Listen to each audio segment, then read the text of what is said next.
Shabbat Shalom. This is Ruben Ibrahimov speaking. I'm also known as the Haftorah man. This week's Parsha, Vayikra. It was my father, Zichrono Livracha's bar mitzvah, so it has a particular interest for me to understand it. It comes from the book of Yeshayahu, Isaiah. This is the man who has more Haftorahs than anyone else. Let's see some other things about him. In his book that he wrote, Yeshayahu, it's 66 chapters long. At the beginning, you have the Merkavah, God's heavenly chariot lifting itself up and away. Then, what else do you have? From chapter 40 onward, it's this messianic view of Israel and how it's going to be. And in one of the most interesting chapters, it refers to the successor of Nebuchadnezzar as far as ruler of the world. And we switched from the king of Babylon to the king of Persia, Koresh, Cyrus. And if you see, there's a cylinder, the Koresh or Cyrus cylinder, that is the first Bill of Rights of humanity. Nebuchadnezzar controlled people. Cyrus let people live freely. Just make sure that you pay your dues.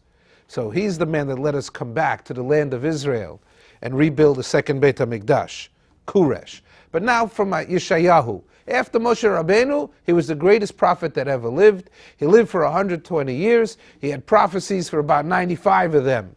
Many of them became Haftorahs. And he said many, many fantastic things. This Haftarah is from the chapter Perek Arba'im V'Shalosh, 43, Mem Gimel. And it reminds Yeshayahu, it is talking in the messianic part of the book. Whenever you see chapters 40 onwards, all Shiva and Nechemta come from the chapters 40 onwards. And here you see that the purpose of the Jewish people, Amzu Yatzarti Li, I created this nation for my purposes. They should be worshiping me. But now, there's a comment. Lo heveseli se olasecha. And it goes on to say, but I don't hear the animals being sacrificed to me, and you're not honoring me with these. You don't give me the mincha offerings. You don't give me the incense. What's going on? You're forgetting who my God is. And that you didn't go offer me up with your taxes money to go to the Beit HaMikdash. No good. So now what? That the Bnei Israel are being castigated. They're being criticized so that they'll correct their ways. They've got to change their evil ways. And then, now, the promise is that even though they're deserving of punishment, Haskireni says, remember me. God says, remember me. That you would avoid trouble going down the road. And then now we go to the 44th chapter, Mem Dalet. And now, the promise of future blessings. Good news. Va'ata Shema Yaakov. Avdi v'Yisrael bacharta bo. What is this? Yaakov and Yisrael. Isn't that the same thing? It's two spiritual states. Yaakov is the Bnei Yisrael, the people that are in the lower state, and Yisrael is the spiritually elevated God's people. Al tira avdi Yaakov v'Yishurun bacharta bo. Have no fear. The ones that are close to me and following me, you that are still observing Judaism while in exile, in Babylonia, in the Babylonian exile, don't worry, you will sprout again.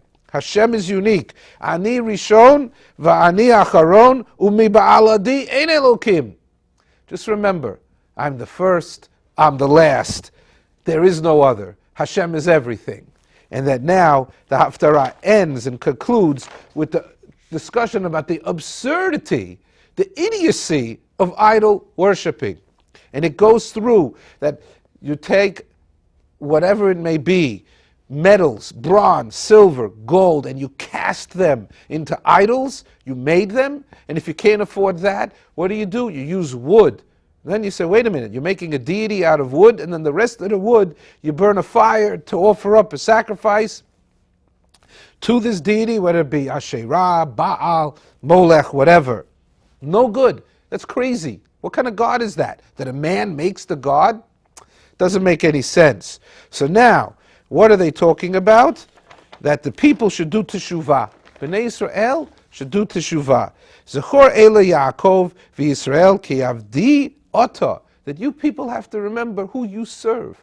You serve Yud Kei Vav Kei. You serve Hashem. You don't serve Baal. You don't serve Asherah. And there's a way to serve God. It's written in the Torah. You have a Beis HaMikdash. You had one. Now you want to have it back again? Why don't you behave in a way that's consistent? So there were some people that behaved properly, and there's some people that didn't. So now, Teshuvah will bring about the Geula, that Yeshayahu is speaking to the people and encouraging them. He's giving them the spiritual carrot stick. Ranu Shamayim ki asa Hashem, hariu tachtiot oretz, pitzchu harim rina, ya'ar v'chol eitzbo, ki ga'al Hashem Yaakov, uvi Yisrael yitpa'er. And that now, the God is saying that the people that do teshuvah, and then this is the Navi speaking the words, that if you do teshuvah, that you will come close to God, and that you will then be redeemed, you'll have a geula, and you'll go back to the land of Israel, live in Yerushalayim, and they will rebuild the Beit HaMikdash. B'mheira b'yameinu, amen. Shabbat shalom. Enjoy the Haftarah.